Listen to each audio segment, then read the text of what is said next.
वो कितना भी कार्ड खेल लें, अब कुछ नहीं होने वाला। उनके साथ सिर्फ दो जाति हैं जिन्हें वो मान के चलते हैं। ब्राह्मण तो सदैव भाजपा के साथ रहा। अगर अखिलेश यादव ये 5 साल पहले या 10 साल पहले सोच लेते कि वो ब्राह्मणों के हितैषी होते तो आज उन्हें ये बात खुले मंच से कहना ना पड़ता। आज पी का मतलब उन्हें पंडित याद आ गया, पी का पंडित ब्राह्मण हो गया आज उनके लिए। जब उनकी सरकार थी तो हमेशा इनकी जाति के लोग गुंडागर्दी रही, शासन में बढ़ावा दिया लोगों को, अवैध खनन किया, अवैध रूप से पैसा बटोरा। उत्तर प्रदेश को एक बीमारू प्रदेश कहा जाता था।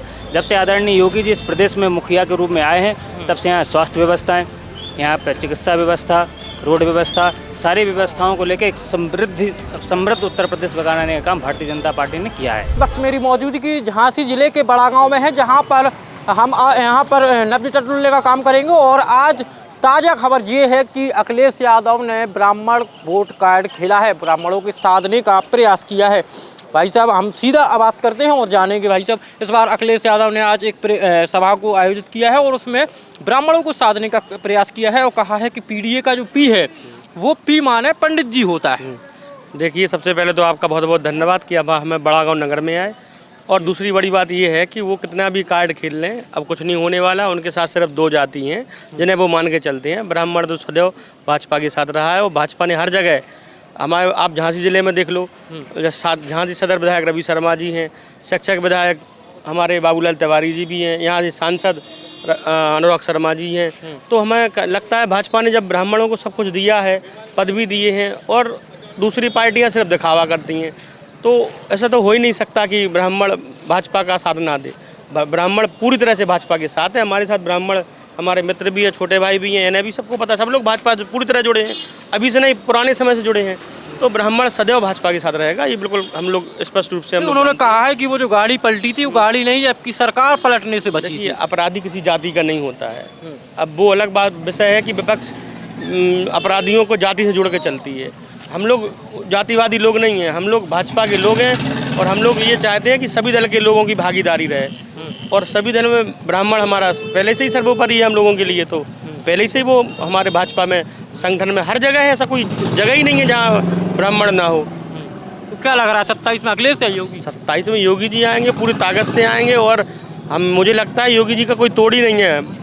समाजवादी पार्टी के पास योगी जी का कोई तोड़ नहीं है, तो बस ये तोड़ मोड़ रहे हैं और कुछ नहीं है। तो ऐसा क्यों लग रहा है कि तो कोई तोड़ नहीं है? अरे विपक्ष किस बात को लेकर कहेगा, बताओ आप। योगी जी ने, हमें लगता है पूरे भारत में योगी जी से अच्छी कोई सरकार नहीं चला पाया उत्तर प्रदेश में। आप देखो जरा, 2 बार मुख्यमंत्री बन गए और तीसरी बार भी जब विपक्ष के पास कोई मुद्दे ही नहीं है, तो अब मुद्दे किस बात को लेकर बनाएंगे? जातिवाद को लेकर बनाएंगे। उन्हें लग रहा है कि हम जातिवाद से जीत जाएंगे, लेकिन ऐसा कुछ होने वाला है ही नहीं है। क्या लगता है भाई साहब, जातीय समीकरण इस बार पास होंगे या विकास की जो वादे हैं या जो विकास हुए हैं वो पास होंगे? देखिए, भाजपा ने हमेशा विकास की बात को लेकर ही राजनीति करी है। भाजपा का जो भी चुनाव होगा वो विकास को लेकर ही होगा। भाजपा एक ऐसी पार्टी है जो सारे समाजों को लेकर एक साथ चलती है, ना कि किसी एक व्यक्तिगत जाति को। भाजपा हमेशा ही, आप पूर्व में भी देखते चले आए हैं, हमारे भाजपा के साथ तमाम प्रकार के जो पूर्व बड़े बड़े जो नेतागण बैठे हुए हैं वो भी सारे ब्राह्मण ही हैं और ब्राह्मणों से ही भाजपा चल रही है, ऐसा मेरा मानना है। तो अखिलेश तो कह रहे हैं कि ब्राह्मण को, हमारे जो ब्राह्मण है वो पूजनीय है, वो भी तो ब्राह्मणों के हितैषी हैं। नहीं, मैं ऐसा कभी नहीं मानता कि ब्राह्मणों के हितैषी हैं। अगर अखिलेश यादव ये 5 साल पहले या 10 साल पहले सोच लेते कि वो ब्राह्मणों के हितैषी होते तो आज उन्हें ये बात खुले मंच से कहना ना पड़ता। आज पी का मतलब उन्हें पंडित याद आ गया, पी का पंडित ब्राह्मण हो गया आज उनके लिए हैं। ऐसा नहीं है। आज वोट बैंक की राजनीति करने के लिए, जातिवाद फैलाने के लिए सिर्फ उन्हें आज ब्राह्मण याद आ गए हैं क्योंकि 27 का चुनाव नज़दीक आ गया है, इसलिए उन्हें ब्राह्मण नज़र आ रहे हैं। उसके पहले कभी उन्हें ब्राह्मणों की ना तो चिंता हुई, ना कभी उन्हें उस पर पर बात करी। क्या लगता है भाई साहब, पीडीए का जो समीकरण है, पीडीए का जो वादा है, वो कितना सफल इस बार होगा? पीडीए के जो भी वादे हैं सब झूठे वादे हैं और जाति विशेष की राजनीति इनकी हमेशा शुरू से रही है, परिवारवाद की राजनीति रही है।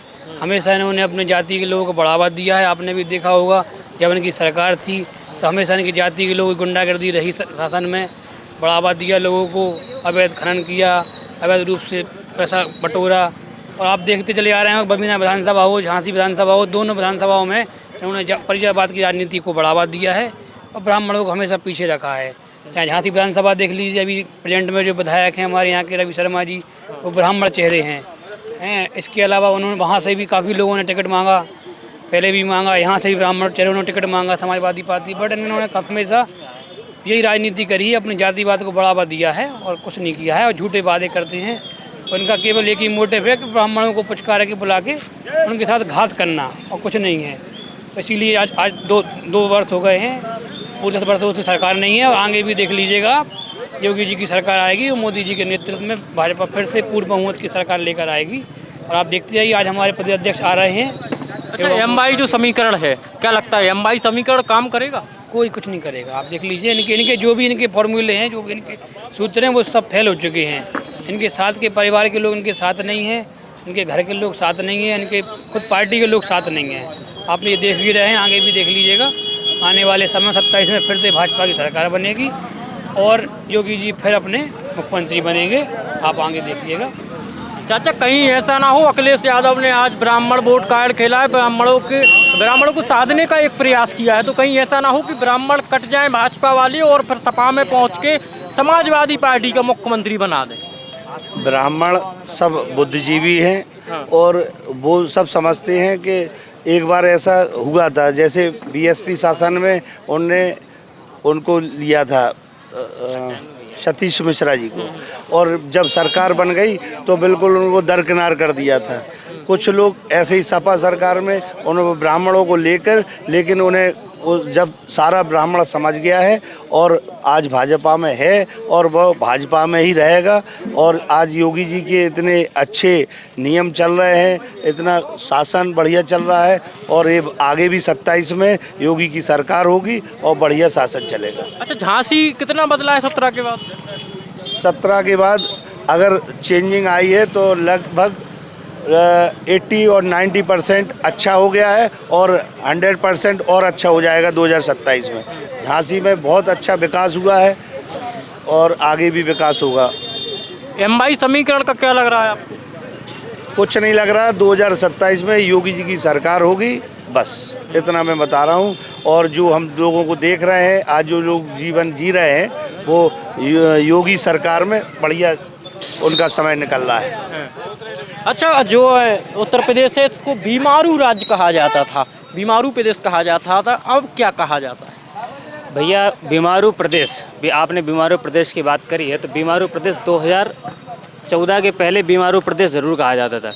जब से भारत में भारतीय जनता पार्टी की सरकार बनी है, जब से आदरणीय मोदी जी इस देश में आए हैं, तब से इस देश को बीमारू से उठ के एक विकासशील देश बना दिया गया है। हमारे यहाँ उत्तर प्रदेश में, आपने उत्तर प्रदेश की खासकर बात करी कि उत्तर प्रदेश को एक बीमारू प्रदेश कहा जाता था। जब से आदरणीय योगी जी इस प्रदेश में मुखिया के रूप में आए हैं, तब से यहाँ स्वास्थ्य व्यवस्थाएँ, यहाँ पर चिकित्सा व्यवस्था, रोड व्यवस्था, सारी व्यवस्थाओं को लेकर एक समृद्ध उत्तर प्रदेश बनाने का काम भारतीय जनता पार्टी ने किया है। अच्छा, अखिलेश यादव कह रहे हैं कि ब्राह्मणों का जीना जो है दुश्वार कर दिया है भाजपा ने, आज ही उन्होंने बयान दिया है। अखिलेश जी की बुद्धि क्या है, थोड़ी सटिया गई है। अगर अखिलेश जी को ब्राह्मणों से इतना ही लगाव होता तो सन 2012 में जब उनकी सरकार थी, तब वो बनारस में वहाँ पे गुदौलिया जगह एक चौराहा है, तो वहाँ पे वो ब्राह्मणों पर अत्याचार ना करवाते, लाठीचार्ज ना करवाते। उस समय हम भी वहाँ पर बनारस में पढ़ाई करते थे, तो उस समय हम बटुक ब्राह्मण थे, उस समय मैं वहाँ पर पढ़ता था, हमने खुद लाठियाँ खाई हैं। मैं स्वयं अभियुक्तेश्वरानंद जी महाराज के आश्रम में रहा करता था, मैंने स्वयं लाठी खाई है। तो मैं उस दृश्य को कैसे भूल सकता हूँ? और जिस बात को वो कह रहे हैं, भाई अखिलेश यादव जी ने कह रहे हैं कि हम ब्राह्मणों का सम्मान कर रहे हैं, तो 2012 में वो सम्मान कहाँ गया था आपका? जो लोग सम्मान करते हैं वो निरंतर सम्मान करते रहते हैं। अगर किसी से भातृ प्रेम संबंध है तो एक दिन के लिए संबंध नहीं जग जाते, संबंध अनवरत चलने वाले हैं। तो ऐसे ही उनको भी सोचना चाहिए, अगर वो ब्राह्मणों का सम्मान करते हैं तो 2012 में भी सम्मान करते, 2014 में भी करते और आने वाले समय भी निरंतर सम्मान करते। उन्हें बात करने की कोई ऐसा कहना ही नहीं चाहिए। भाजपा सम्मान करती है, बिल्कुल कर रही है। स्वामी अभिमुक्तेश्वरानंद शंकराचार्य जो हैं, कुंभ में उनको नहाने नहीं दिया गया। वो भैया वो फिर से वो पीडीए की संस्था में आ गए, उन्होंने भूल गए कि हमने मार खाई थी। उन्हीं अखिलेश यादव ने उन पर डंडे लाठी चार्ज करवाए थे। अब वो उन्हीं के साथ गुटबाजी में काम कर रहे हैं। वो कहीं ना कहीं राजनीतिक परिवेश में आ गए हैं। अगर वो साधु संत समाज वाली व्यवस्था से रहते तो शायद वो आज इस बात को बिल्कुल कदापि ना कहते। मैं ब्राह्मण हूँ, मैं जान रहा हूँ कितना सम्मान हो रहा है। इसके पहले क्या स्थिति थी वो भली भांति जानता है, पूरा प्रदेश जानता है। इससे कोई भैया समझौता नहीं है। लेकिन आप कह रहे हैं कि उन्होंने लाठी चलवाई, तो वही आज उन्होंने ये भी कहा है कि शंकराचार्य हमारे पूजनीय हैं, सनातन में सबसे उच्च स्तर उनका है। सनातन देखिए, शंकराचार्य की एक उपाधि है, आज तक वो इस बात को प्रस्तावित नहीं कर पाए कि हम शंकराचार्य हैं। भाई उनके यहाँ पर उसके पहले स्वामी श्री स्वरूपानंद जी महाराज थे, वो इस समय नहीं है, उनकी अभी भी वो गद्दी खाली है, वो उसका उन्हें अपना उत्तराधिकारी समझते हैं। लेकिन अभी तक ये प्रमाणित या उसका कोई सर्टिफिकेट ऐसा जो जनरेट होता है वो आज तक उनके पास है नहीं। वो पूरे भारतवर्ष के जितने भी शंकराचार्य रहते हैं, साधु समाज रहता है, उन सब की अध्यक्षता में शंकराचार्य की उपाधि नियुक्त की जाती है। उसमें राष्ट्रपति महोदय के द्वारा वहाँ पे ऐसी व्यवस्था है, व्यवस्था बनाई गई, उस व्यवस्था के अंतर्गत वहाँ पे शंकराचार्य की उपाधि वहाँ प्रदान की जाती है। अभी तक ऐसा कुछ भी वहाँ पे नहीं हुआ है। जब से स्वामी स्वरूपानंद जी महाराज का निर्माण हुआ है उसके बाद से उस पीठ पे अभी तक कोई भी स्थायी रूप से शंकराचार्य नियुक्त नहीं है। अब वो कहने के लिए हर जगह, हर मठ, हर मंदिर में एक शंकराचार्य नियुक्त हैं, ऐसे कह देने मात्र से भाई कुछ नहीं होता है। इस बार झांसी कितना बदला है 17 के बाद से? 17 के बाद से बिल्कुल आप देख रहे हैं झांसी कितनी विकास की शील पे है। 2017 के पहले हमारे बस स्टैंड पे रहने के लिए, खड़े होने के लिए जगह नहीं थी। आज आप देखिए रोड व्यवस्थित हैं, लाइटों की व्यवस्था है, रोडों पे आवागमन लोगों का सुदृढ़ रूप से व्यवस्थित, सुचारू रूप से, मेडिकल व्यवस्थाएं गड़बड़ थी, आने के बाद हमारे यहाँ स्वास्थ्य व्यवस्थाएं सुधरी हैं। इसके पहले आयुष्मान कार्ड की व्यवस्था नहीं थी, आयुष्मान कार्ड की व्यवस्था हमारे यहाँ धरातल पे झांसी के साथ साथ पूरे अन्य देश, पूरे भारतवर्ष में इसकी व्यवस्थाएं चालू हुई हैं। हाँ, कहीं कहीं थोड़ी बहुत जो दिक्कतें हैं, जो आज भी हैं, मैं मानता हूँ कि परिपूर्ण नहीं है। भाजपा में आने के बाद भी कहीं ना कहीं कमी है, उस कमी को पूरा करने के लिए भारतीय जनता पार्टी काम कर रही है और हम जैसे छोटे छोटे कार्यकर्ता निरंतर काम में है और आगे इस को गतिशील करने के लिए अपने सांसद, विधायक, इन सब लोगों से निरंतर। 27 में अखिलेश है योगी? योगी जी